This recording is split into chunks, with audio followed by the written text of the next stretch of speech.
بلغ العلم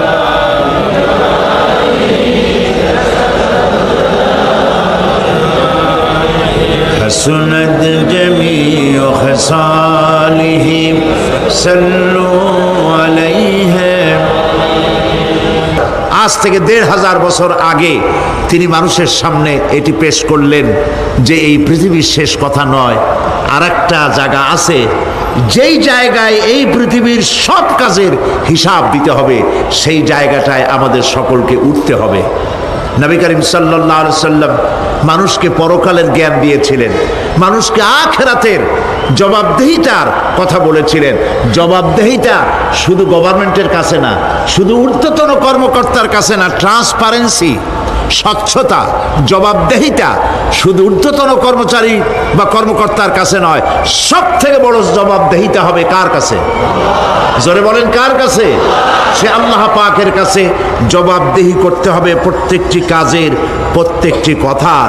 এই কথাগুলি কোরআনে কারিমে আল্লাহ পাক বিধৃত করেছেন। পরকালের উপরে আল্লাহ যত কথা বলেছেন, পরকালের উপরে ভিত্তি করে, আখিরাতের উপরে ভিত্তি করে আল্লাহ রাব্বুল আলামিন যত কথা বলেছেন, মওতের কথা, কবরের কথা, হাসরের কথা, সিরাতের কথা, মিজানের কথা, জাহান্নামের কথা, জান্নাতের কথা, বিচারের কথা, পরকাল কেন্দ্রিক যত কথা আল্লাহ পাক কোরআন শরীফে বলেছেন, সব কথাগুলি যদি এক জায়গায় করা যায়, গোটা কোরআন শরীফের 10 পারার সমান হয়ে যাবে। সম্ভবত কোরআনে কারিমের এমন কোন রুকু, এমন কোন পাতা নাই যেখানে আকারে ইঙ্গিতে পরকালের জবাবদিহিতা সম্পর্কে একেবারে কিছু বলা হয়নি। এই পরকাল কেন্দ্রিক কথাগুলির কারণেই সেই জামানার চোর, ডাকাত, ছিনতাইকারী, ধর্ষণকারী সব হেদায়েত হয়ে গিয়েছিল, আর মানুষগুলি পৃথিবীর সর্বশ্রেষ্ঠ সম্মানিত জাতিতে পরিণত হয়ে গেছিল। ঠিক কিনা বলেন? সত্য কিনা বলেন? সন্ত্রাস বন্ধ করতে হলে নৈতিকতার সৃষ্টি করতে হবে, আর নৈতিকতার সৃষ্টি কোরআন ছাড়া আর কিছুতেই করতে পারে না। আমার শিক্ষাঙ্গনে, কলেজ, বিশ্ববিদ্যালয়, হাই স্কুলগুলিতে যে ধরনের মানুষ আজ তৈরি হচ্ছে, আপনারা কি লক্ষ্য করেছেন কি মানুষ হচ্ছে? দেখুন নবীজি কি বলেছেন। আল্লাহর নবী বলেন, ইন্নাল্লাযী লাইসা ফি জাওফিহি শাইউম মিনাল কুরআনি কাল বাইতিল খারিব। যেই স্মৃতির ভিতরে, যেই দেহের ভিতরে কোরআন নাই, ওই দেহটা একটা বিরান বাড়ির মতো, একটা পোড়ো বাড়ির মতো। যেই বাড়িতে মানুষ থাকে না, এটাকে বিরান বাড়ি বলে। তো যেখানে মানুষ থাকে না, এটা একটা বাড়ি কিন্তু মানুষ নাই, এই বাড়িতে কি থাকে বলেন তো? বলেন। এই কথার জবাবে প্রায় লোকেরা বলে যে ভূত থাকে। আপনারা এই বিষয়ে একেবারে নিশ্চিন্ত হন, পৃথিবীতে ভূত আর পেতনি বলে কিছু নেই। খামোখাই আপনারা ভয় পান, ভূত পেতনি নেই। যে ঘরে মানুষ নাই সেখানে চামচিকা থাকে, সেখানে বিচ্ছু থাকে, সাপ থাকে, সেখানে এই ধরনের সরীসৃপ এগুলি থাকে। এখন যেখানে যেই দেহের মধ্যে কোরআন নাই, সেই দেহটা বিরান বাড়ির মতো।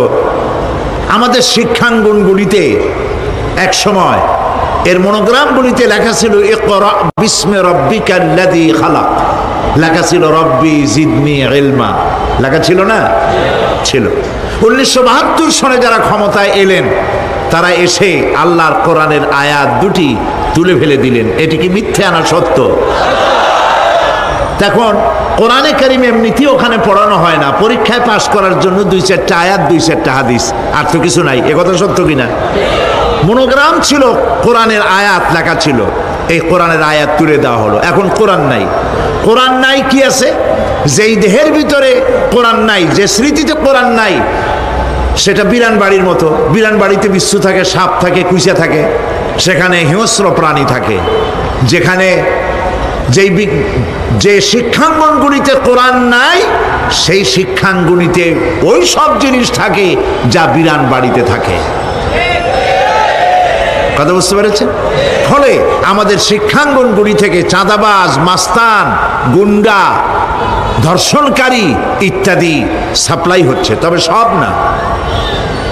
একটা উল্লেখযোগ্য অংশ খারাপ হয়ে যাচ্ছে, এটা ঠিক কিনা বলেন?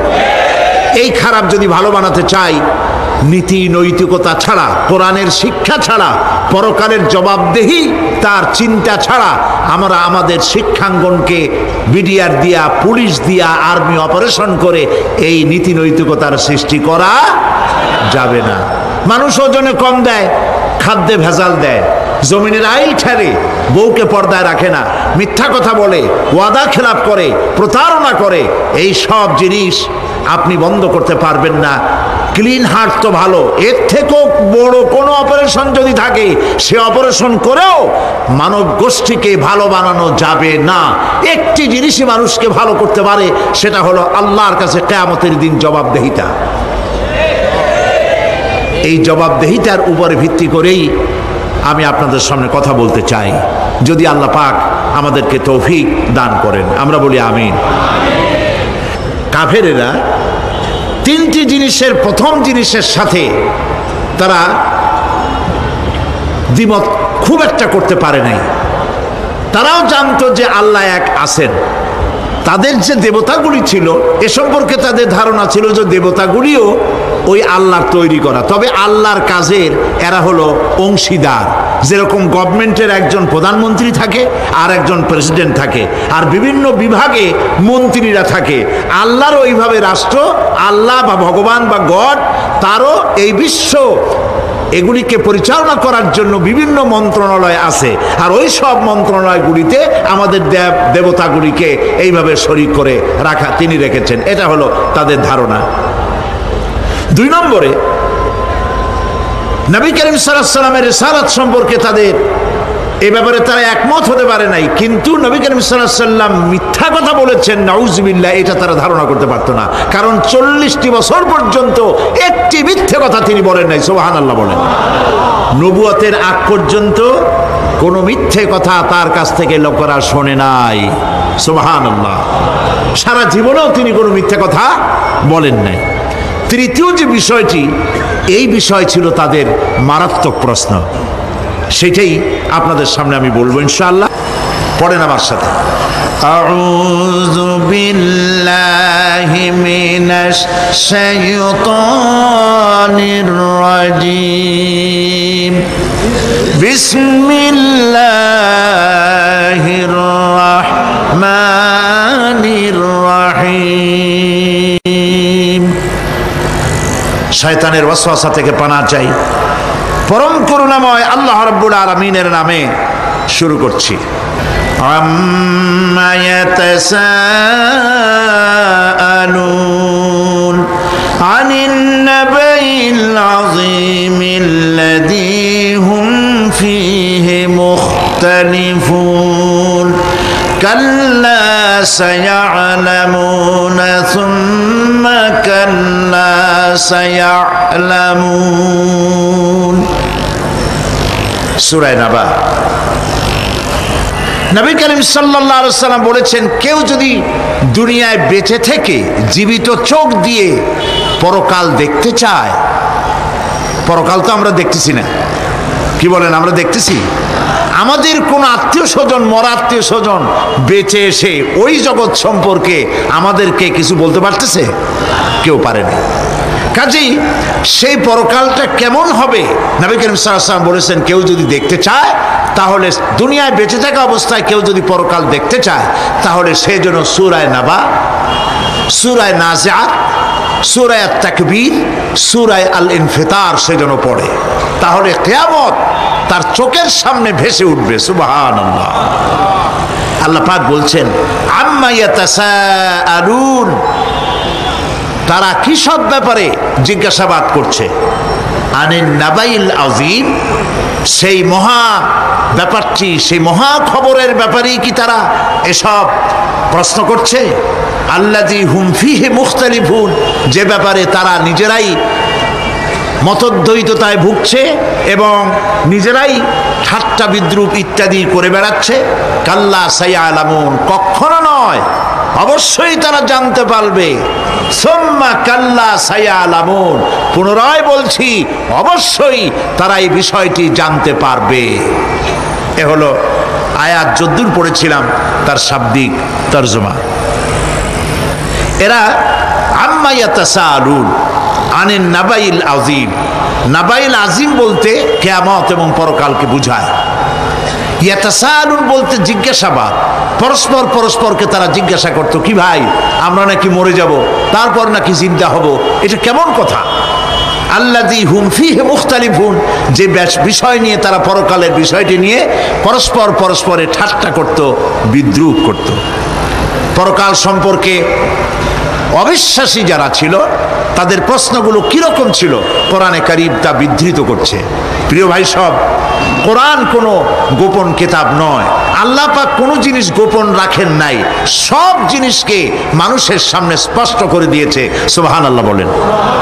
কিন্তু এখানে একটা দুঃখ আছে, সেটা হলো এই যে কোরআন শরীফ সম্পর্কে আমাদের মুসলমানদের একটি গ্রুপ, একটি দল, তারা বলে বেড়ান যে কোরআন তো আসলে আমরা বুঝবো না, আমরা হলাম পাবলিক, কোরআনের আমরা বুঝবো কি, এগুলি সব আলেম ওলামাদের কাম, আমরা বুঝবো না। আসেন আমাদের অন্যরা কি বলে, হুজুররা কি বলে দেখি, সেই সব বইপত্র পড়ি। প্রিয় ভাই সব, বুজুর্গরা মুরব্বীরা যে কথা বলেন সেই কথা যে সঠিক তা বোঝার জন্যই তো কোরআন প্রয়োজন। কোরআনই যদি না বুঝলেন তাহলে তারা আপনাদেরকে বিভ্রান্ত করছে কিনা সেটা তো আপনি বুঝতে পারবেন না। কথা ঠিক কিনা বলেন? এখন কোরআন বোঝা যারা বলেন যে এটা কোরআন বোঝা সহজ নয়, কঠিন, আমার চিন্তায় এই লোকগুলি, এই বিশাল একটি গ্রুপ, একটি দল, শয়তানের বড় রকমের ওয়াসওয়াসার ভিতরে তারা নিয়োজিত হয়ে গেছে। আল্লাহ মেহেরবানি করে এই ভাইদের দৃষ্টিকে খুলে দিন, যাতে তারা বুঝতে পারে যে কোরআন শুধু আলেম ওলামাদের জন্য নয়, কোরআন পৃথিবীর সমস্ত মানুষের জন্য। হুদাল্লিল আলিমিন তো আল্লাহ পাক বলেন নাই আলেমদের জন্য নাজিল করেছি, তা তো বলেন নাই, বলেছেন হুদাল্লিন নাস, সমস্ত মানুষের জন্য কোরআন দেওয়া হয়েছে। এখন কোরআন বোঝা কঠিন না সহজ? এই প্রশ্নের জবাবে আল্লাহ রাব্বুল আলামিন, আমরা প্রশ্ন করব, আমাদের প্রশ্ন করার অনেক আগে আল্লাহ রাব্বুল আলামিন সূরা কামারের ভিতরে একটি প্রশ্নের জবাব 4 বার দিয়েছেন। আল্লাহ পাক বলেছেন, ওয়া লাকাদ ইয়াসসারনাল কুরআনা লিযিকর ফাহাল মিন মুদ্দাকির। আল্লাহ পাক বলেন, আমি আল্লাহ অবশ্যই কোরআনকে মুখস্থ করার জন্য আর কোরআন বোঝার জন্য মানুষের কাছে আমি সহজ করে দিয়েছি। ফাহাল মিন মুদ্দাকির, আছে কে কেউ এর থেকে উপদেশ গ্রহণ করার? 4 বার আল্লাহ পাক বলেছেন সূরা কামারের ভিতরে, অবশ্যই কোরআন আমি বোঝার জন্য সহজ করে দিয়েছি। সুবহানাল্লাহ বলেন। আমরা বুঝতে চাই না, তাহলে বুঝবো কি করে? বুঝতে চাইলেই তো আমরা বুঝতে পারবো, চেষ্টা করলেই বুঝতে পারবো। কোরআনে কারীমের এই সূরাটির দিকে লক্ষ্য করেন, আল্লাহ পাক বলছেন কাফেরেরা এটা বিশ্বাস করতো না, বিশ্বাস না করে তারা কি সব প্রশ্ন উঠাইতো, সেই প্রশ্নগুলো আল্লাহ পাক তুলে ধরেছেন। আরেকটি জিনিস লক্ষ্য করুন, আল্লাহর চাইতে শক্তিধর পৃথিবীতে কেউ আছে? আকাশে কেউ আছে? কোথাও কেউ আছে? কেউ নাই। আল্লাহরে অস্বীকার করছে একদল লোক, বলতেছে মানি না। আল্লাহ পাক ফেরেশতা পাঠায় দিলেন, ওদের গর্দান পিটাই ভেঙে দাও, আমারে মানে না কে? এইরকম কি আল্লাহ করছে? না, করেন নাই। ওরা বলে পরকাল মানি না, আল্লাহরে মানি না। আল্লাহ পাক কোরআনে যুক্তি দিয়েছেন, আর নবী করিম সাল্লাল্লাহু আলাইহি ওয়াসাল্লামকে বলেছেন, ইন্নামা আনতা মুযাক্কিরুন লাস্তা আলাইহিম বিমুসাইতির। হে নবী, উপদেশক করে আপনাকে পাঠিয়েছি, আপনাকে লাঠিচার্জ করার জন্য পাঠাই নাই। আপনি দারোগা নন, আপনি প্রচারক, মানুষকে উপদেশ দিন সুন্দর সুন্দর ভাষায়। উদউ ইলা সাবিলি রাব্বিকা বিল হিকমাতি ওয়াল মাউইজাতিল হাসানা, মিষ্টি মিষ্টি ভাবে, সুন্দর ভাবে, সুকৌশলে মানুষকে ভালো ভালো কথাগুলি সুন্দর করে বুঝিয়ে দিন। সুবহানাল্লাহ বলেন। এখন এই কাফেররা বলছে পরকাল বুঝি না, এটা কেমনে হয়? আমরা অস্বীকার করি, মানি না। আল্লাহ পাক সাথে সাথে ফেরেশতা দিয়ে কারো ঘাড় মটকান নাই, কিন্তু পারতেন না? পারতেন না? আরে ভাই বলেন না কেন, পারতো কি না? অবশ্যই পারতেন, কিন্তু তা করেন নাই। প্রত্যেকটি কথা যুক্তি দিয়ে, হাজার যুক্তি দিয়ে আল্লাহ পাক বুঝাইছেন। সুবহানাল্লাহ। কাফেরেরা প্রশ্ন করল, তারা বলতো আমাদের এই জীবন শেষ, মৃত্যুর পরে আমাদের আর নতুন করে ওঠা লাগবে না। ওরা বলতো ইন্না হাউলানি লায়াকুলুনা ইন হিয়া ইল্লা মাউতাতুনাল উলা ওয়া মা নাহনু বিমুনশারিন। তারা বলতো এই জীবনটাই আমাদের শেষ, এইখানে আমরা মৃত্যু ছাড়া, আমাদের এই জীবন ছাড়া আর কিছুই নাই, আর আমাদেরকে পুনরুত্থিত করা হবে না। পরিষ্কার তারা বলতো যে আমাদেরকে পুনরুত্থিত করা হবে না। এরপরে তারা আরো বলতো মা নাদরি মাসসাআতু ওয়ান নাযুন্নু ইল্লা যান্না ওয়া মা নাহনু বিমুস্তাইকিনিন। ওরা বলতো কিয়ামত কি জিনিস তা আমরা জানি না, আমরা বুঝি না, আমরা শুধু অনুমান করি মাত্র, আর আমাদের বিশ্বাস হলো আমাদেরকে কখনোই উঠানো হবে না, পুনরুত্থিত আমরা হব না। প্রিয় ভাই সব, এইভাবে তারা পরকালকে অস্বীকার করার কথাগুলি তারা বলতো। কাফেরেরা প্রশ্ন তুলতো আমরা আর আমাদের মৃত্যুর পরে আর আমাদেরকে জিন্দা করা হবে না। আখিরাতের জীবন সম্পর্কে কাফেরেরা আরো বলতো ওয়াকালু আইযা কুন্না ইযামান ওয়া রুফাতান আইন্না লামাবউসুনা খালকান জাদীদা। তারা বলতো যে আমরা মরে যাওয়ার পর আমাদের গোশতগুলি মিশে যাবে, হাড্ডি গুড্ডিগুলি পচে যাবে, এরপরে আমাদেরকে নতুন করে চিন্তা করা হবে। এটা মাথার মধ্যে ঢোকে না, কি আশ্চর্য ধরনের কথাটা হবে কি করে?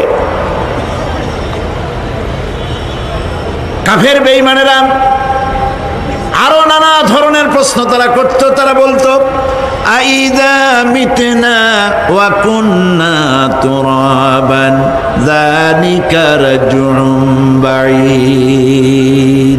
আমরা মাটিতে মিশে যাব, তারপরেও কি আমাদেরকে চিন্তা করা হবে, আমাদেরকে আবার উঠানো হবে? এটা তো বুদ্ধির, এটা চিন্তার বাইরের কথা, এটা তো মানতে পারি না। আসলে কাফেরদের এই বক্তব্য অনুযায়ী পরকালের জীবন বুদ্ধি বহির্ভূত নয়। ওরা যে বলে যে এটা আমাদের বুদ্ধিতে কুলায় না, আসলে তারা বুদ্ধি খাটায় নাই। কাফের তো বুদ্ধি খাটায় নাই। যেমন আমাদের ইউনিভার্সিটিতে ঢাকা বিশ্ববিদ্যালয়ে একজন ছিল, হ্যাঁ আমি নাম নাই নিলাম, আপনারা তো বুঝে ভালাইছেন।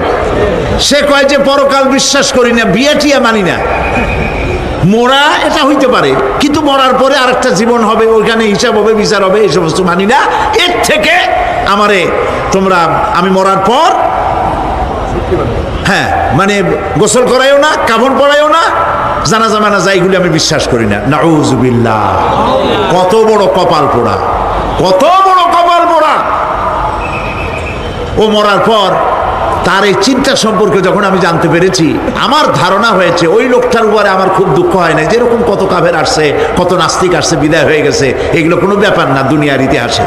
সব থেকে বড় ব্যাপার হলো এই লোকটি বাংলা বিভাগে বছরের পর বছর, যুগের পর যুগ শিক্ষকতা করেছে ঢাকা বিশ্ববিদ্যালয়ে। সে কত সোনার টুকরা ছেলেকে কয়লার খনি বানায় দিয়েছে।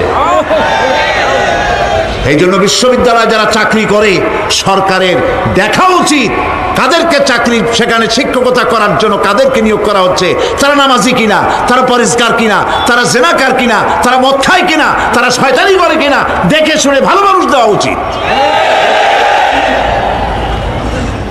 মরে গেল, তারপরে তাকে রাখা হলো ডায়াবেটিক সেন্টারের মারিচুয়ারি ডিপ ফ্রিজের মধ্যে।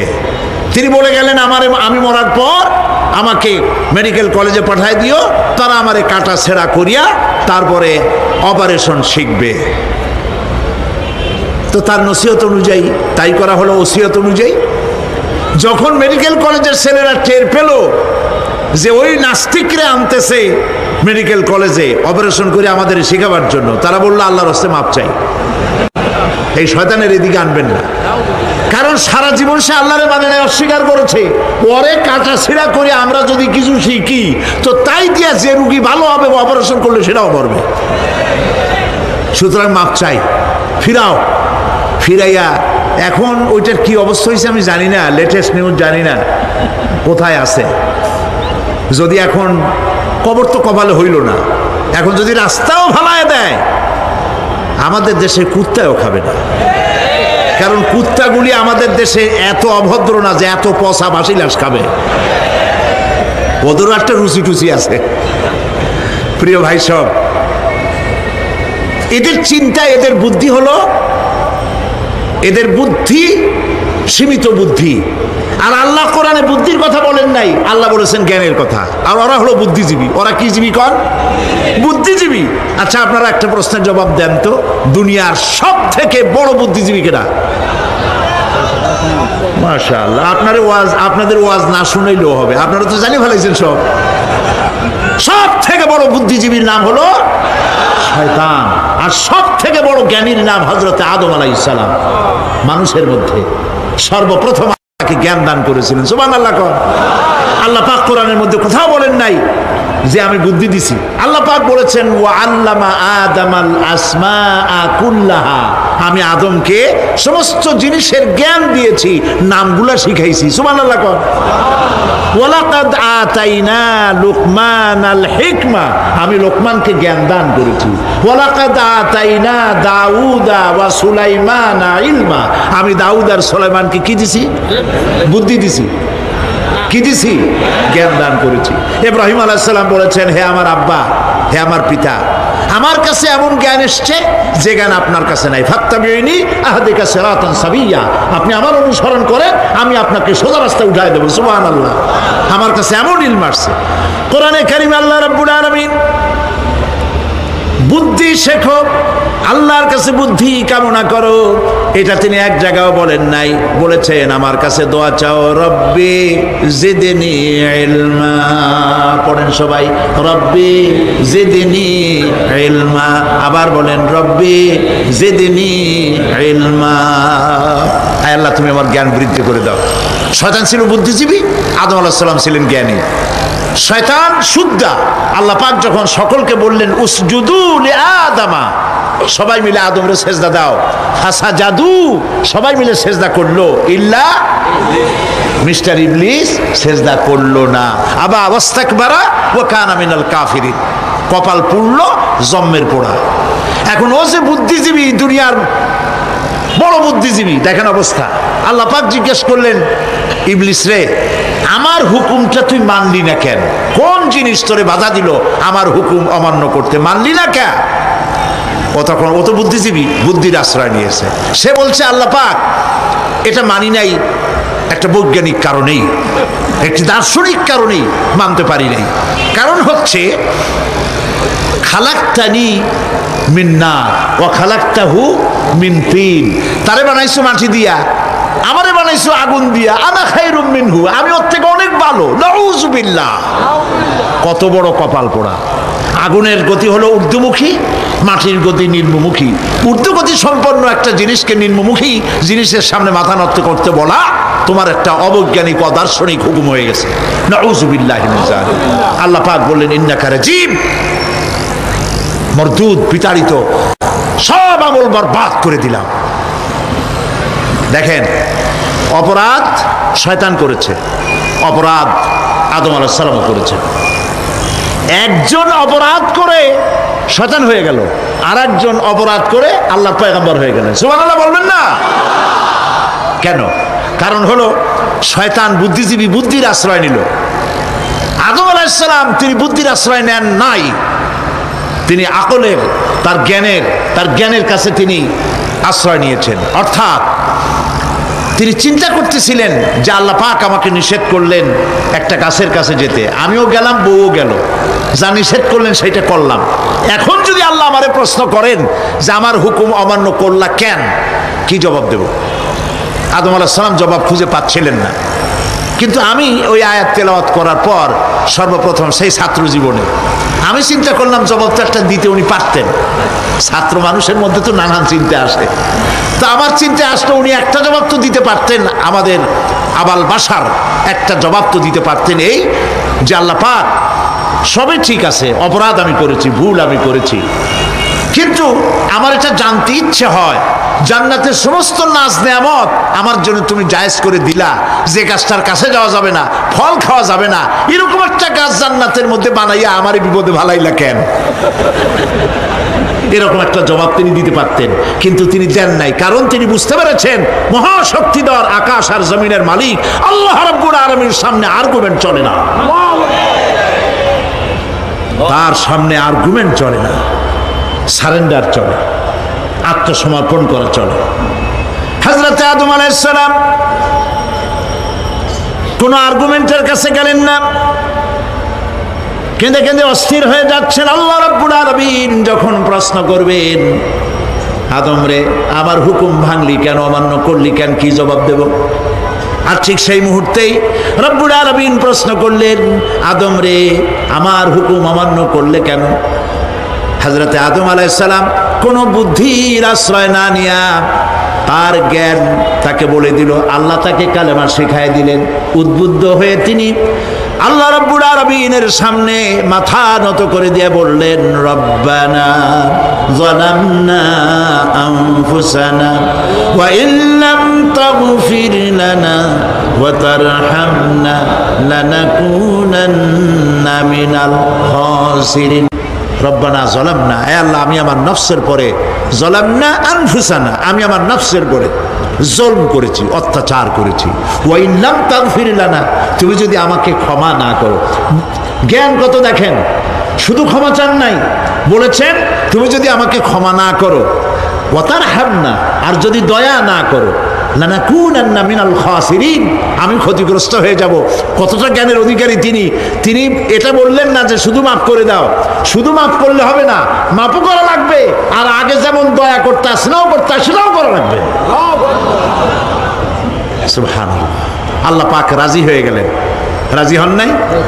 আল্লাহ রাব্বুল আলামিন হযরত আদম আলাইহিস সালামকে শুধু ক্ষমা করলেন না, ক্ষমাও করলেন, আর নবীর মর্যাদা দিয়ে আল্লাহ রাব্বুল আলামিন দুনিয়ায় পাঠাইয়া দিলেন।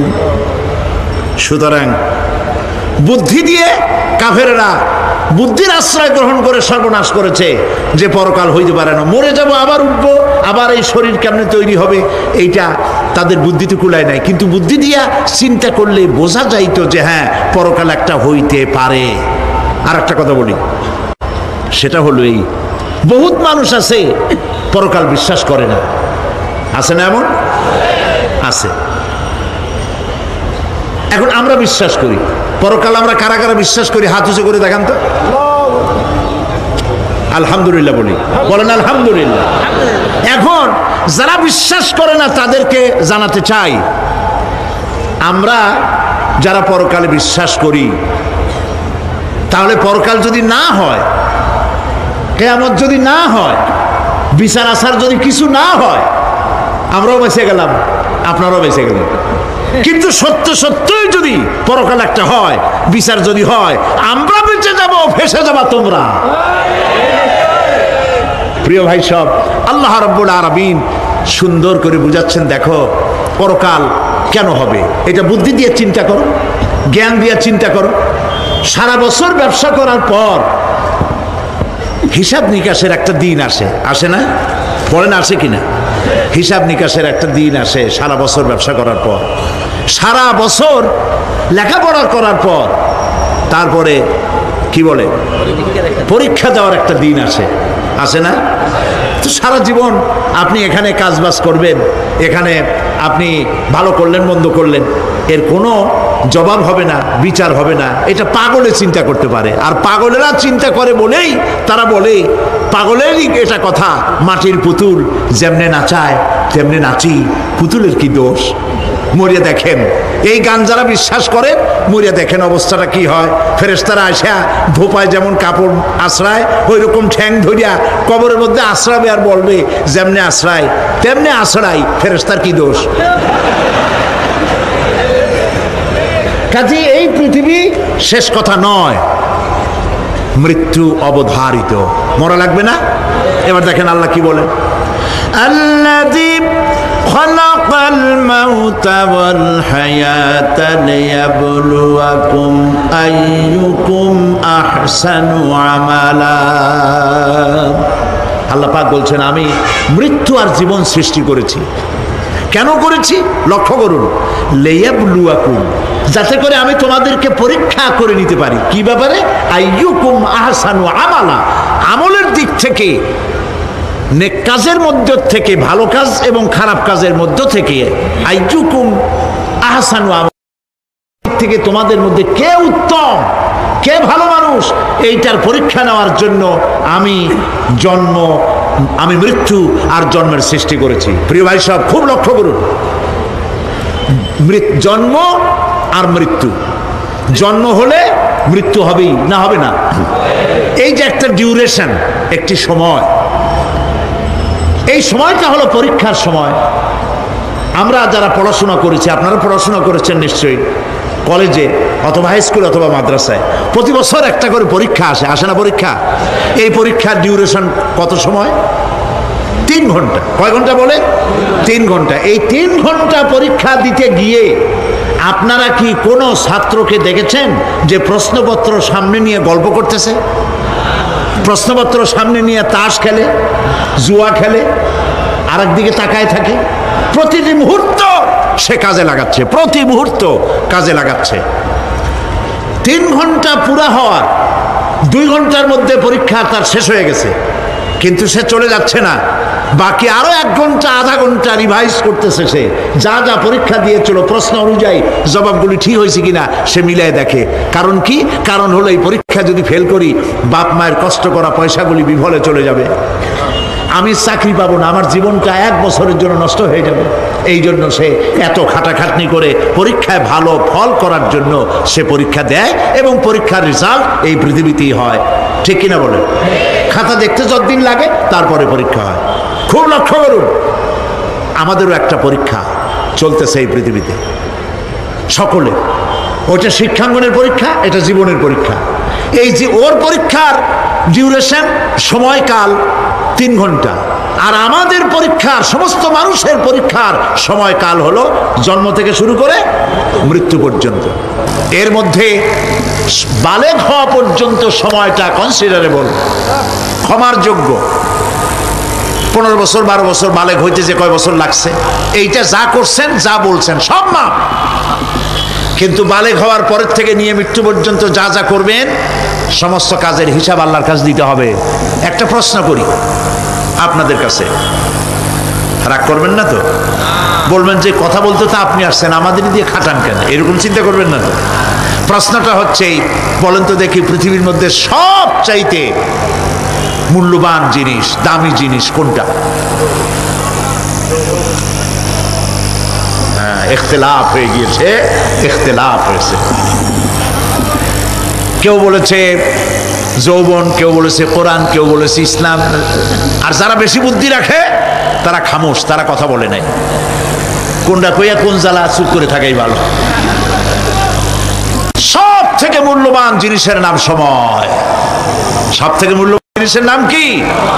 এবার বলেন, এই পৃথিবীর মানুষ সব থেকে অপচয় করে কোন জিনিসে? সময়। সময়ের অপচয় আমরা যা করি। বাড়িতে আজকে রাত্রে ক্যালকুলেটর, কম্পিউটার, ক্যালকুলেটর না থাকে যদি কাগজ কলম হাতে নেন।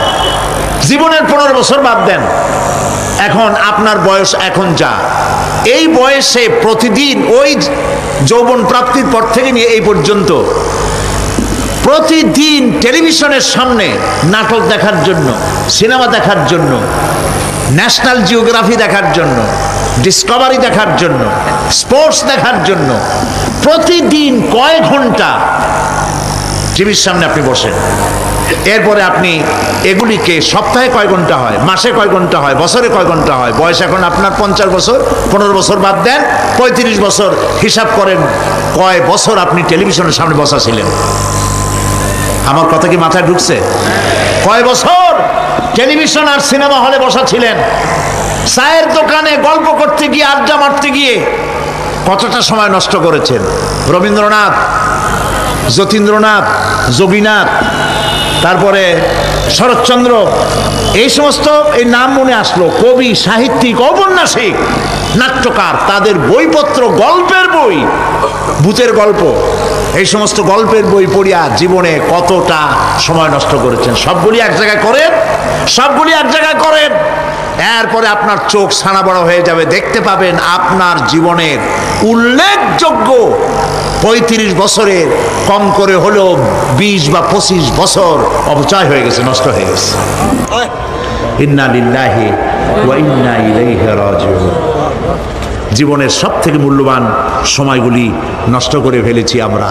আল্লাহ পাক বলেছেন, পরীক্ষা নেওয়ার জন্যই এই পৃথিবীতে দিয়েছিলাম। এখন ওর পরীক্ষার, ছাত্রের পরীক্ষার সময় 3 ঘন্টা, রেজাল্ট আউট হবে এখন। আর আপনার আমার পরীক্ষা মৃত্যুতে, জন্ম থেকে শুরু মৃত্যু পর্যন্ত, কিন্তু রেজাল্ট এখানে আউট হবে না। রেজাল্ট আউট হবে কোথায়? কিয়ামতের দিন। কোথায় হবে? হতেই হবে কিয়ামতের দিন। সেদিন এই পৃথিবীতে যারা ভালো কাজ করবে, ভালো কাজের জন্য আল্লাহ পুরস্কার দিবেন, আর মন্দ কাজ যারা করবে তাদের জন্য তিরস্কার তারা পাবেই। এই জন্য বিচার, কিয়ামত হওয়া, বিচার হওয়া, এটা বিবেকের দাবি, এটা জ্ঞানের দাবি। যারা বুদ্ধিজীবী দাবি করে, কপাল পোড়া, এরা এটা বোঝে না, এদের মাথার মধ্যে এটা ঢোকে না। ঠিক কিনা বলে? প্রিয় ভাই সব, কিয়ামত হবে এবং কিয়ামতে আল্লাহর দরবারে আমাদের সকলকে উঠতে হবে, এতে কোনো সন্দেহের অবকাশ। এবার দেখেন আল্লাহ পাক এবার যুক্তি দিয়ে বুঝাচ্ছেন। সুবহানাল্লাহ বলেন। তোমরা যারা বলো যে মরে যাব, পচে যাব, মাটির সাথে মিশে যাব, আবার জিন্দা হব কেমনে? আল্লাহ বলে, কেমনে জিন্দা হবা বুঝাই। সুবহানাল্লাহ বলেন। আল্লাহ রাব্বুল আলামিন বলেন, আল্লাহুল্লাযী আরসালার রিয়াহা ফাতুসিরু সাহাবা فسقناه إلى بلد ميت فأحيينا به الأرض بعد موتها كذلك النشور। আল্লাহ পাক বলেন, লক্ষ্য করে দেখো, সমুদ্রের লবণাক্ত পানিগুলি বাষ্পীয় আকারে মেঘমালায় পরিণত করে দেই, আর বাতাসকে হুকুম করি, মেঘটাকে টেনে নিয়ে যাও অমুক জায়গায়। আল্লাহ যেখানে বৃষ্টি দিতে চান, বাতাস মেঘকে ঠেলে নিয়ে সেখানে নিয়ে আসে। বৃষ্টির পানিগুলি পড়ল। আল্লাহ পাক বলেন, আকাশের সেই বৃষ্টির পানি দিয়া মরা জমিনকে আমি জিন্দা করে দিলাম। ফাআহিয়ানা বিহিল আরদা বাদা মাউতিহা। এই মৃত্যু জমিনকে আমি জিন্দা করলাম, সেখানে তুমি বীজ বপন করলে, সেই বীজগুলি, বীজের মাথা ফাটাইয়া চারাগুলি কে বের করে দিল? মাটির আস্তরণ, মাটির আস্তরণের মধ্যে কদুর বিচি, লাউর বিচি। আপনারা কদু কর না লাউ বলেন? যেটাই হোক, বুঝলেই হইল, কদু অথবা লাউ একই কথা। অথবা যে কোনো শাক সবজি, উদ্ভিদ, এর চারা, এর বীজ মাটিতে দেওয়া হলো। মাটিটা ফেটে চারা, যে পাতা দুটো বেরিয়ে আসলো, এই পাতা কি শক্ত না নরম? তাহলে মাটিটা ফাটাইয়া পাতা দুটো বাইর করে দিল কে? সুবহানাল্লাহ বলে। রব্বুল আলামিন দৃষ্টান্ত দিয়ে বুঝাচ্ছেন, আলাম ইয়াকুন নুতফাতাম মিন মানিয়্যিন ইউমনা সুম্মা কানা আলাকাতান ফাখালাকা ফাসাওয়া ফাজআলা মিনহু যাওজাইনি যাকারা ওয়াল উনসা। আল্লাহ পাক বলেন, মানুষকে নিকৃষ্টতম মাতৃগর্ভে নিক্ষিপ্ত এক ফোঁটা পানি ছিল না, আমি তার থেকে আকার আকৃতি দিয়ে সুগঠিত করে মানুষের আকার দান করেছি, আর মায়ের পেটের ভিতরে আমি নারী আর পুরুষ বানাইছি, কন্যা সন্তান এবং পুত্র সন্তান বানাইছি। সুবহানাল্লাহ। এখন মানুষে কয় যে আমরাও পারি। এই যে ক্লোনিং সিস্টেম একটা শুরু হয়েছে, শুনছেন আপনারা? কথা না কইলে বুঝি কি? ক্লোনিং পদ্ধতি। এটি ক্লোনিং পদ্ধতি, বিজ্ঞানীরা যারাই কাজটা করতেছে, তারা বিশ্ব সভ্যতাকে বিনষ্ট করার একটি মারাত্মক কাজে তারা হাত দিয়েছে। ক্লোনিং পদ্ধতিতে যে যা কিছু তৈরি হয়, এর আগে ভেড়ার বাচ্চা হয়েছে, ছাগলের বাচ্চা বানাইছে, সেগুলি তার মায়ের মতোই হয়েছে অথবা পিতার মতো হয়েছে। পিতার ডিএনএ নিয়ে একটা পুরুষ জাতীয় জন্তুর ডিএনএ অথবা স্ত্রী জাতীয় একটি জন্তুর ডিএনএ নিয়ে তারপরে বিশেষ প্রক্রিয়ার মাধ্যমে সন্তান, এই বাচ্চা উৎপাদনের ব্যবস্থা তারা শুরু করেছে পশু দিয়ে। এরপরে মানুষ এভাবে করা যায় কিনা সেই চিন্তা তারা করেছে। ইতিমধ্যে নাকি দুটো বাচ্চা হয়েছে, এটা সত্য না মিথ্যা এখনো যাচাই করা যায় নাই। কিন্তু পশুর থেকে যেগুলো হয়েছে সবগুলি রোগ নিয়ে আসছে পৃথিবীতে, গেল 1 নম্বর কথা। 2 নম্বরে ডিএনএর মাধ্যমে যে মানব শিশু পয়দা হয় তার সবগুলি তার মায়ের অনুকরণে হয়, একেবারে অবিকল মায়ের চেহারা নিয়ে আসতেছে, অবিকল পিতার চেহারা নিয়ে আসতেছে। চিন্তা করুন, এই মেয়ে যখন বয়সপ্রাপ্তা হবে তখন তার পিতা কি করে বুঝবে তার বউ কোনটা আর মেয়ে কোনটা? উচিত হবে পৃথিবীর সমস্ত নেতৃবৃন্দ, বিশ্ব নেতৃবৃন্দের ঐক্যবদ্ধ হয়ে এই দুঃসাহসিক কাজকে বাধা দিয়ে বন্ধ করে দেওয়া উচিত। আল্লাহর সৃষ্টির সাথে পাল্লা দিতে গেলে ধ্বংস ছাড়া পথ থাকবে না। লক্ষ্য করেছেন?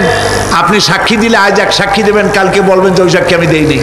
আজকে সই করেছেন, কালকে বলবেন ওই সই আমি করি নাই।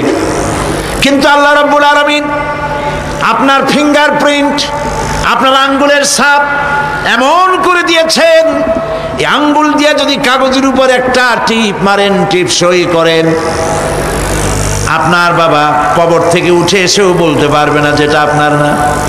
আদম আলাইহিস সালাম থেকে নিয়ে আজ পর্যন্ত, আজ থেকে নিয়ে কিয়ামত পর্যন্ত যত মানুষ পৃথিবীতে এসেছে আর আসবে, কোনো মানুষের আঙ্গুলের রেখার সঙ্গে আর একজন আঙ্গুলের রেখার মিল হবে না। এ হচ্ছে আমার আল্লাহর সৃষ্টি, সুবহানাল্লাহ। সুতরাং তিনি বলছেন, আমি মাতৃগর্ভের ভিতরে সন্তান তৈরি করি, সেই সন্তানকে কোনোটা কন্যা সন্তান, কোনোটা পুত্র সন্তান আমি বানাই। এই কাজটা যিনি পারেন, এবার দেখেন সামনে কি বলতেছেন আল্লাহ, এই কাজটি যিনি করতেছেন, আলাইসা যালিকা বিকাদিরিন আলা আইয়ুহিয়াল মাউতা। এত বড় কাজ যিনি সম্পাদন করেছেন, এক ফোঁটা নাপাক পানি, এক ফোঁটা নিকৃষ্ট গান্দা পানি যা শরীর থেকে নির্গত হলে পরে গোসল ফরজ হয়ে যায়, এমন এক ফোঁটা পানি দিয়ে তোমার জন্মের উৎপত্তি করেছি, আকার দিলাম, হাত দিলাম, পাও দিলাম, চোখ দিলাম, সুন্দর করে বানালাম, তারপরে পৃথিবীতে পাঠালাম।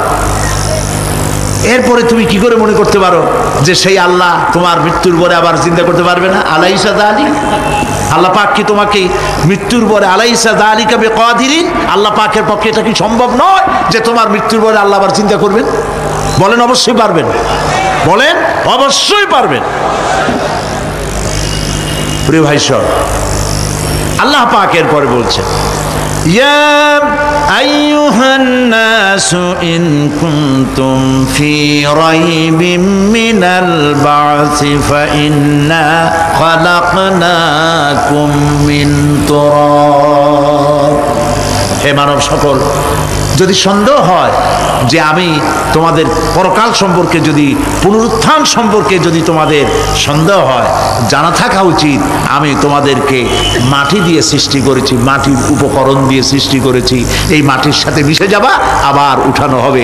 মাটিতে কবরের মধ্যে মুর্দা রাখার সময় কি বলি আমরা? মিনহা খালাকনাকুম ওয়া ফিহা নুঈদুকুম। পড়েন সবাই, মিনহা খালাকনাকুম ওয়া ফিহা নুঈদুকুম ওয়া মিনহা নুখরিজুকুম তারাতান উখরা। মাতৃগর্ভের ভিতরে মানুষকে আল্লাহ রাব্বুল আলামিন হাত পাও চক্ষু কর্ণনাসিকা দিয়ে সুন্দর করে মায়ের পেটের ভিতরে বানায়া এই পৃথিবীতে আল্লাহ পাক পাঠায় দেন। আর আল্লাহ পাক বলেন, সুম্মা নুখরিজুকুম তিফলা, বাচ্চার আকারে মায়ের পেট থেকে বের করে দিলাম।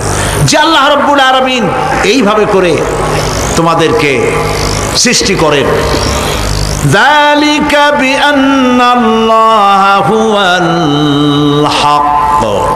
জেনে রাখো এ সব কিছু এই জন্যই ঘটে যেহেতু আল্লাহ রাব্বুল আলামিন, আল্লাহ তাআলা মহাসত্য, তিনি যা বলেন তাও সত্য, তার কথার মধ্যে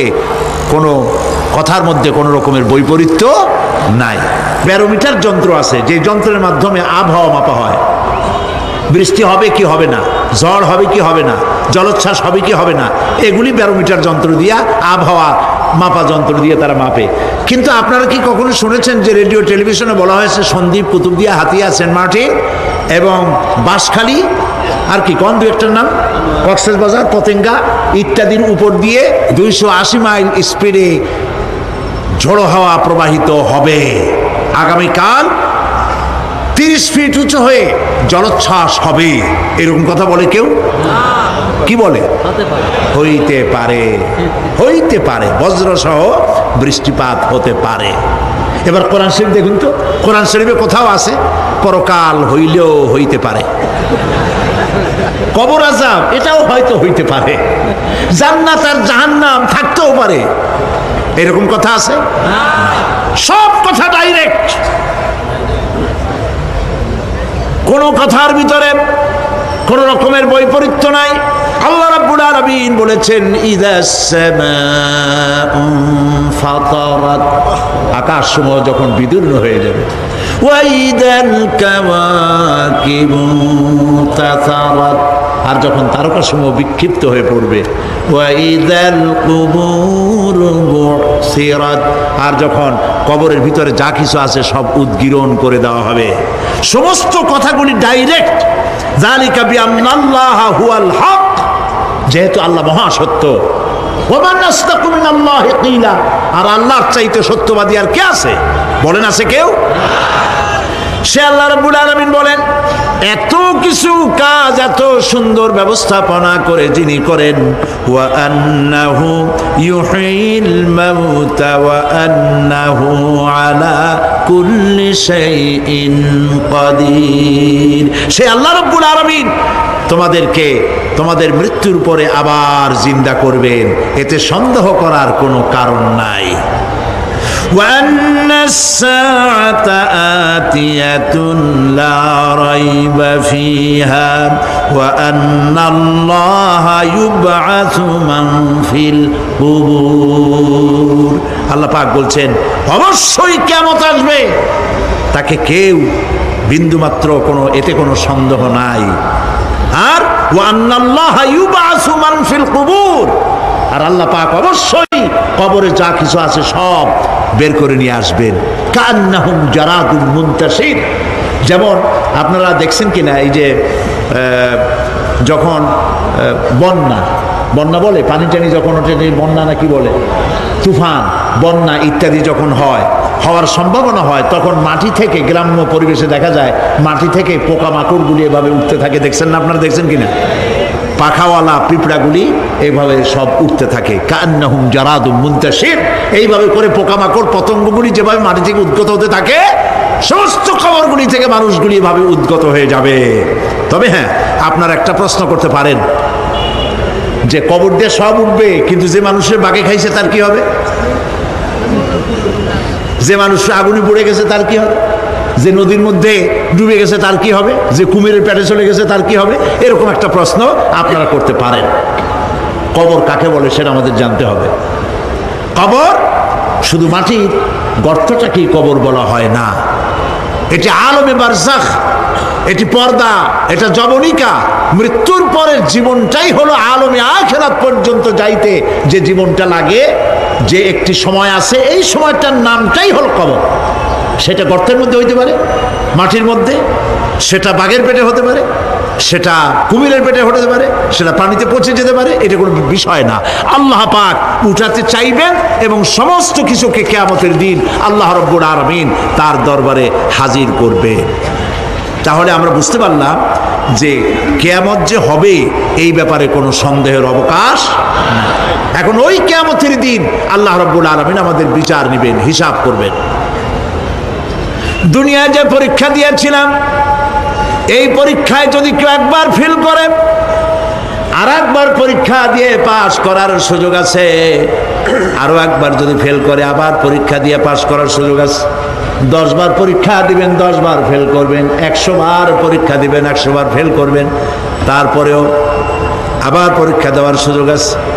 কিন্তু কিয়ামতের ময়দানে যদি কোনো মানুষ তার জীবনের পরীক্ষায় যদি ফেল করে, দ্বিতীয়বার পরীক্ষা দিয়া পাশ করার আর কোনো সুযোগ নাই। এই পৃথিবীতে জজ কোর্টে কেউ হেরে গেল, হাইকোর্টে আপিল করার সুযোগ আছে। হাইকোর্টে যদি হেরে যায়, সুপ্রিম কোর্টে কেস করে জেতার সুযোগ আছে, আপিল করার সুযোগ আছে। সুপ্রিম কোর্টেও হেরে গেল, প্রেসিডেন্টের কাছে জীবন ভিক্ষা চাওয়া যাইতে পারে। কিন্তু কিয়ামতে আখিরাতে আদালতে ওই জায়গায় মানুষ যদি একবার তার জীবনের মামলায় হেরে যায়, দ্বিতীয়বার আপিল করার আর কোনো জায়গা নাই।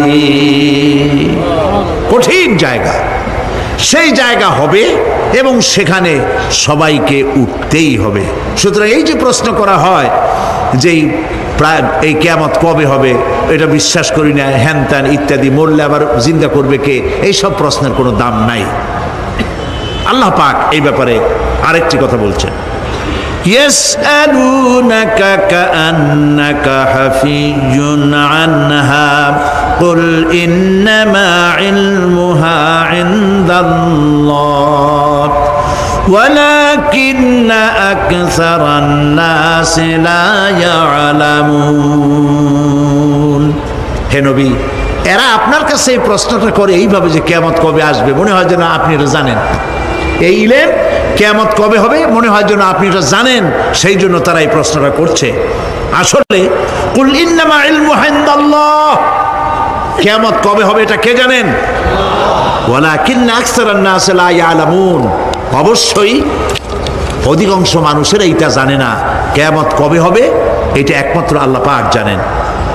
পরকালের জীবন যে হবে এতে কোনো সন্দেহ নাই, সেই ব্যাপারে আল্লাহ পাক বলছেন, আআনতুম আশাদ্দু খালকান আমিস সামাউ বানাহা। তোমরা যে পুনরুত্থান সম্পর্কে অস্বীকার করো, এবার চিন্তা করো, তোমারে বানানো কঠিন না ওই মহা আকাশটা বানানো কঠিন? কোনটা কঠিন বলেন না আপনারা, কোনটা কঠিন? আপনারা একটু তাকায় দেখেন তো, এই যে বিশাল প্যান্ডেল, এই প্যান্ডেলে খুঁটি আছে না নাই? আছে কি না? কতগুলা খুঁটি গুনতে আপনার আধা ঘন্টা খানেক সময় লাগবে, ঠিক না? এই একটা প্যান্ডেল বানাতে যদি এতগুলি খুঁটি লাগে, তাহলে বিশাল আকাশে যদি এই রকম খুঁটি লাগতো আকাশটারে ঝুলাই রাখার জন্য, তাহলে চিন্তা করেন তো, খুঁটির জ্বালায় গাড়ি গাড়ি চালানো যাইতো? আছে কোনো খুঁটি? জোরে বলেন, আছে? নাই। ওই আকাশটাকে আল্লাহ পাক বলছেন, আনতুম আশাদ্দু খালকান আমিস সামাউ বানাহা, তোমারে বানানো কঠিন নয় বিশাল আকাশ বানানো কঠিন? কোনটা কঠিন ছিল? তো ওই আকাশটা বানানোই তো আল্লাহ পাকের কাছে সহজ হয়ে গেছে। তাহলে তোমারে একবার বানাইয়া যে একবার বানাতে পেরেছেন তিনি আবার চিন্তা করতে পারবেন না, এই চিন্তা কেন করো? আল্লাহ রাব্বুল আলামিন কোরআনে কারীমের ভিতরে পরিষ্কার করে বলেছেন, ওরা বলে, কাফের বেঈমানেরা বলে, ক্বালা মান ইউহয়িল ইযামা ওয়া হিয়া রামীম, আমাদের হাড় গোড় যখন পচে যাবে, গলে যাবে, কে আমাদের জিন্দা করবে? জবাবে আল্লাহ পাক বলেন, হে নবী আপনি বলুন, কুল ইউহয়িয়াল্লাযী আনশাহা আউওয়ালা মাররা, আপনি বলে দিন যে আল্লাহ রাব্বুল আলামিন একবার তোমাকে সৃষ্টি করেছেন, প্রথমবার যিনি সৃষ্টি করেছেন, দ্বিতীয়বার মৃত্যুর পরে আবার তিনি জিন্দা করবেন। কেন বিশ্বাস করো না? সুতরাং এই যে আল্লাহ পাক মানুষকে জীবন দিয়েছেন, এই জীবনের পরে মৃত্যু, মৃত্যুর পরে আবার আমাদের সকলকে উঠতে হবে এবং আল্লাহ পাকের দরবারে আমাদেরকে উপস্থিত হতে হবে। এই কথাগুলি যারা অস্বীকার করে, পরকাল যারা মানে না, তাদের সম্পর্কে আল্লাহ পাক বলছেন, والذين كذبوا بآياتنا ولقاء الآخرة حبطت أعمالهم আল্লাহ পাক বলেন যারা পরকালকে অস্বীকার করেছে, আখিরাত যারা মানে না, তাদের জিন্দেগীর সকল আমলগুলিকে আল্লাহ পাক বরবাদ করে দিবেন। পরকালের বিশ্বাসের উপরে ভিত্তি করেই মানুষের চরিত্র ভালো হইতে বলেন পারে। একটা দৃষ্টান্ত দেই, একটা দৃষ্টান্ত। এই যে যারা চুরি করে, ডাকাতি করে, সন্ত্রাস করে মানুষ মারে, সন্ত্রাসগুলি করে কি জন্যে? এদের ধারণা নাই যে আল্লাহ পাক আমাদেরকে উঠাইতে পারবে, আমাদের মৃত্যু হবে। পরকালের চিন্তা নাই বলেই তারা এই কাজটা করে। রাতের আধারে কোটি কোটি টাকার অফার আসছে, কেউ দেখে না এইখান থেকে, এই টাকার খাওয়া থেকে, অথবা জেনা করা থেকে, অথবা মদ পান করা থেকে গোল্ডেন অপরচুনিটি, সুযোগ আসছে, জেনা করা যায়, মদ খাওয়া যায়, টাকা নেওয়া যায়, অবৈধ টাকা।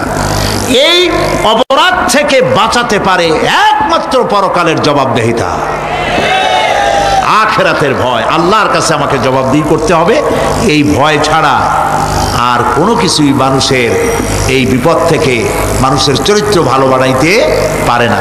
মানুষের চরিত্র ভালো বানাবার জন্য এটাই হচ্ছে একমাত্র পথ। সেই জন্য আল্লাহ পাক আখিরাতের জীবন রেখেছেন, উঠতে সেখানে হবেই। এই পৃথিবীতে একবার যখন আসছি, আমাদেরকে জিন্দা আল্লাহ করবেন এবং সমস্ত কথাগুলির জবাব আল্লাহর কাছে দিতে হবে। আল্লাহ রাব্বুল আলামিন বলেন, ওয়াত্তুর ওয়া কিতাবিম মাসতুর ফি রাক্কিম মানশুর ওয়াল বাইতিল মা'মুর ওয়াস সাকফিল মারফু' ওয়াল বাহরিল মাসজুর ইন্না আযাবা রাব্বিকা লাওয়াকি' মা লাহু মিন দাফি'। সূরা তুর। আল্লাহ পাক বলছেন তুর পাহাড়ের শপথ, তুর পাহাড়ের শপথ, সেই প্রকাশ্য পবিত্র গ্রন্থের শপথ যা লিপিবদ্ধ রয়েছে মসৃণ ঝিল্লিতে, চর্ম ঝিল্লিতে লিপিবদ্ধ রয়েছে। আরো শপথ বাইতুল মামুরের, আরো শপথ সুউচ্চ আকাশের, আরো শপথ উচ্ছ্বাসিত তরঙ্গায়িত সমুদ্রে। নিশ্চয়ই সেই আযাব আসবে, আযাব মানে কিয়ামত, সেই পরকাল অবশ্যই আসবে। মা লাহু মিন দাফি', এই শাস্তি থেকে, এই কিয়ামত আসা থেকে, এই কিয়ামত সংগঠিত হওয়া থেকে রোধ করার মতো ক্ষমতা কারো নাই। সুবহানাল্লাহ। এখন আল্লাহ পাক তুর পাহাড়ের কসম করছেন। তুর পর্বত হচ্ছে সেই পর্বতের কথাই ধরা যাক, যেখানে এটি ঐতিহাসিক পর্বত। হযরতে মূসা আলাইহিস সালামকে আল্লাহ রাব্বুল আলামিন যেখানে নবুয়তের শিরস্থান পড়িয়ে দিয়েছিলেন, তুর পাহাড়ের ভিতরে।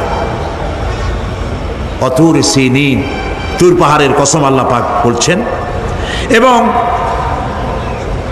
খোদায়ের আল্লাহ রাব্বুল আলামিনের সঙ্গে বিরোধিতা করার কারণে ফেরাউনকে এই তুর পাহাড়ের কাছেই লোহিত সাগরের মধ্যে, দরিয়ায় নীলের মধ্যে আল্লাহ পাক ডুবিয়ে মেরেছিলেন এবং নির্যাতিত বনি ইসরাইলকে শাস্তি দেওয়ার চূড়ান্ত সিদ্ধান্ত এই তুর পাহাড়েই আল্লাহ পাক দিয়েছিলেন। আল্লাহ বলছেন, আমি সেই তুর পাহাড়ের কসম করি। ওয়া কিতাবিম মাসতুর, এবং পবিত্র গ্রন্থের শপথ, যেই গ্রন্থগুলি নাজিল হয়েছে নবীদের উপরে, ইনজিল, তাওরাত, জাবুর, কোরআন, এই কিতাবগুলির কসম করি। সুবহানাল্লাহ। কোরআনের কসম করি, আল্লাহ পাক বলছেন এই কিতাবগুলির কসম করছি। তুর পাহাড়ের কসম করছি, কিতাবগুলির কসম করছি। ওয়াল বাইতুল মামুর, আর বাইতুল মামুরের কসম করছি। সেটা কি? আকাশের প্রত্যেকটি আকাশে একটি করে বাইতুল মামুর আছে। ওই আকাশের ফেরেশতারা এই বাইতুল মামুরকে কেন্দ্র করে আল্লাহ রাব্বুল আলামিনকে সেজদা দেয়। আল্লাহ পাক হযরত আদম আলাইহিস সালামকে বলেছিলেন, একটি ঘর বানাও, বাইতুল মামুরের নিচে বানাও। তিনি বললেন, আমি তো জানি না বাইতুল মামুর কোথায়। হযরত জিবরাইলকে পাঠানো হলো, বাইতুল মামুর আকাশের যেখানে আছে ঠিক সেই সোজা বর্তমানে মক্কা শরীফে যে কাবা শরীফ যা আছে অবিকল আল্লাহ পাকের আকাশে বাইতুল মামুর যেখানে তার সরাসরি নিচেই কাবা শরীফ স্থাপিত হয়েছে। আল্লাহ রাব্বুল আলামিন বলছেন আমি এই বাইতুল মামুরের কসম করছি। এরপরে আল্লাহ পাক বলছেন যে ফেরেশতারা যে বাইতুল মামুরকে তাওয়াফ করে এবং আল্লাহ পাকের ইবাদত করে সেই বাইতুল মামুরের কসম, ওয়াস-সাকফিল মারফু, সুউচ্চ আকাশের কসম। এই আকাশ আল্লাহ পাক সৃষ্টি করেছেন বিগাইরে আমাদিন, কোন রকমের কোনো খুঁটি ছাড়াই। সুবহানাল্লাহ বলি আমরা। এই বিশাল আকাশ সম্পর্কে ওই যে বুদ্ধিজীবী যারা, কোরআনের জ্ঞান যাদের কাছে নাই, তারা বলে যে আকাশ বলতে কিছু নাই, ওইটা একটা নীলা নীলা বহুত দূর, সেই জন্য নীলা নীলা দেখা যায়। এই পৃথিবী সম্পর্কেও তাদের ধারণা এই পৃথিবীও কিছু না, এটা হলো ওই যে কি বলে সূর্যের কাছের থেকে একটা উজ্জ্বল জ্যোতিষ্ক খুব ফোর্সে যাচ্ছিল, এই ফোর্স সহ্য করতে না পেরে সূর্যের একটি অংশ মহাশূন্যের উপরে ছিটকে পড়ল, ঘুরতে ঘুরতে পৃথিবীর আকার ধারণ করেছে। এই হলো ওদের ধারণা। অ্যাক্সিডেন্টের মাধ্যমে নাকি এই পৃথিবী হয়েছে। মূল কথা হলো এইভাবে করে যদি কোনো একটা গ্রহ উজ্জ্বল জ্যোতিষ্ক যাওয়ার কারণে পৃথিবী হয়ে থাকে, তাহলে এখন তো পৃথিবীতে মানুষ ধরতেছে না, মানুষ তো অনেক বেশি বেড়ে গেছে, তাহলে আর একটা জ্যোতিষ্ক দয়া করে সূর্যের পাশ দিয়ে যাইয়া আর একটা খণ্ড ফালাই দিয়া আর একটা পৃথিবী বানায় না কেন? প্রিয় ভাই সব, আল্লাহ পাক বলছেন ওয়াস-সাকফিল মারফু, আমি এই বিশাল আকাশের কসম করি। সুবহানাল্লাহ। এরপরে ওয়াল বাহরিল মাসজুর, পৃথিবীতে প্রবাহিত উচ্ছ্বসিত তরঙ্গায়িত সমুদ্র রাজির কসম করি। সুবহানাল্লাহ। আচ্ছা বলেন তো এই পৃথিবী এর নিচে কি? এই পৃথিবীর নিচে কি? এই পৃথিবী মহাশূন্যের উপরে ঘুরছে। লক্ষ্য করেন আল্লাহর কত বড় শক্তি। আটলান্টিক মহাসাগর কোথায় বলতে পারবেন না? এই পৃথিবীতে। আটলান্টিক মহাসাগর কোথায়? এই পৃথিবীতে। আটলান্টিক মহাসাগর, প্রশান্ত মহাসাগর, ভূমধ্য সাগর, যত সাগর আর মহাসাগর সব এই পৃথিবীতে। এই পৃথিবী অসংখ্য পাহাড়, অসংখ্য সমুদ্র আর অসংখ্য মানবরাজি নিয়ে লাটিমের মতো ঘুরতেছে। সুবহানাল্লাহ। মহাশূন্যের উপরে, মহাশূন্যের উপরে লাটিম যেমন ঘোরে পৃথিবী তেমন ঘোরে, অথচ মানুষগুলো ছিটকে পড়ে যায় না, পানিগুলি উড়ে কোথাও পড়ে যায় না। সুবহানাল্লাহ বলতে ইচ্ছে করে না।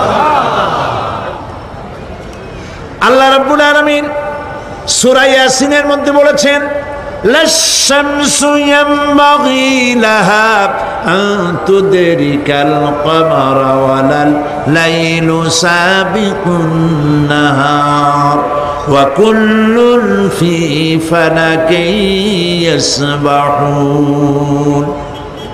সূর্য চন্দ্রের অধিকার নষ্ট করতে পারে না। রাত দুপুরের সময় সূর্য উঠবে না, দিনের দুপুর বেলায় চন্দ্র উদিত হয়ে সূর্যের আলোকে নিষ্প্রভ করতে পারে না। চন্দ্র সূর্যের আগে যেতে পারে না, সূর্য চন্দ্রের আগে যেতে পারে না। কারো গায়ে কারো ধাক্কা লাগে না। অসংখ্য তারকারাজি উড়ে বেড়াতেছে, কারো সাথে কারো কোনো ধাক্কা নাই, কোনো সংঘর্ষ নাই। মহাশূন্যের উপরে সূর্য চন্দ্র যেমন ঘোরে, ওয়া কুল্লুন ফি ফালাকি ইয়াসবাহুন, চাঁদ আর সূর্য যেমন ঘোরে, মহাশূন্যে যা আছে তাও ঘোরে। এই পৃথিবীটা মহাশূন্যের উপরে, গোটা পৃথিবী সমস্ত সমুদ্র আর মহাসমুদ্র নিয়ে সব ঘুরতেছে। সুবহানাল্লাহ। ওয়াল বাহরিল মাসজুর, তরঙ্গায়িত উচ্ছ্বসিত সমুদ্র রাজির কসম করি। সমুদ্র সন্দ্বীপ যাওয়ার সময় কেমন অবস্থা হয়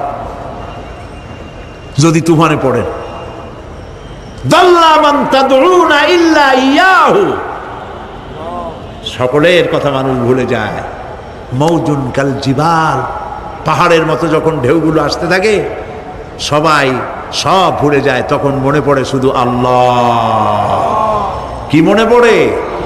আল্লাহ। আল্লাহ কত বড়, সমুদ্রের কাছে যাই দেখেন। সুবহানাল্লাহ। এই বিশাল বিশাল সমুদ্র রাজির কসম করছি। এতগুলি কসম করে আল্লাহ পাক কোরআনে কারীমের মধ্যে বলছেন, দেখো এই সব জিনিসগুলি আমি সৃষ্টি করেছি, আর এই জিনিসগুলির কসম করে বলছি সেই পরকাল অবশ্যই অনুষ্ঠিত হবে, সেই আযাব আসবে, কেউ এই পরকাল অনুষ্ঠিত হওয়া থেকে কেউ ফিরাইয়া রাখতে পারবে না। এখন তোমরা প্রশ্ন করতেছো আল্লাযী হুম ফীহি মুখতালিফুন, এই ব্যাপারে তোমরা ইখতিলাফ করতেছো, মতবিরোধ করতেছো, ঠাট্টা করতেছো, বিদ্রূপ করতেছো। কাল্লা সায়ালামুন, অবশ্যই তোমরা জানতে পারবে। সুম্মা কাল্লা সায়ালামুন, অবশ্যই তোমরা জানতে পারবে সেই পরকাল হবে, এতে কোনো সন্দেহ নাই। সুবহানাল্লাহ।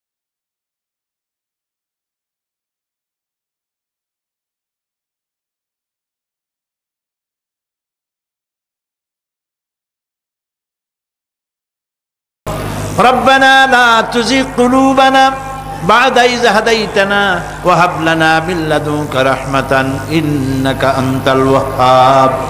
হায় আল্লাহ তাআলা, দীর্ঘক্ষণ ধরে তোমার কোরআনের কথা শুনে তোমার দরবারে হাত তুলেছি, দয়া করে মেহেরবানি করে আমাদের জিন্দেগির গুনাহ খাতাকে মাফ করে দাও। আমাদের মা বাপ মুরব্বিয়ান যারা কবরে চলে গেছে, আল্লাহ তাআলা কবরগুলিকে জান্নাতের টুকরায় পরিণত করে দাও। রব্বুল আলামিন, যেই পরকালের কথা, কিয়ামতের কথা আলোচনা করলাম, সেই কঠিন হাসরের ময়দানে যেদিন পায়ের নিচে হবে তামার মতো মাটি, আর মাথার উপরে প্রকাণ্ড সূর্যের তাপে গুনাহগারের মাথার চান্দি ফেটে গিয়া মগজগুলি গলে গলে নাক কান দিয়ে বেয়ে পড়তে লাগবে, জিহ্বাটা পানির পিপাসায় কুকুরের মতো ঝুলে নাভিস্থল পর্যন্ত পড়ে যাবে, ময়দানে সারা পড়বে পানি পানি বলে। আল্লাহ তাআলা ওই দিনে তোমার হাবিবের হাতের কাউসারের পেয়ালা আমাদের নসিব করে দিও। রব্বানা তাকাব্বাল মিন্না ইন্নাকা আনতাস সামিউল আলিম ওয়া তুব আলাইনা ইন্নাকা আনতাত তাওয়াবুর রহিম। সুবহানা রাব্বিকা রাব্বিল ইজ্জাতি আম্মা ইয়াসিফুন ওয়া সালামুন আলাল মুরসালিন ওয়ালহামদুলিল্লাহি রাব্বিল আলামিন ওয়া জাআল আখির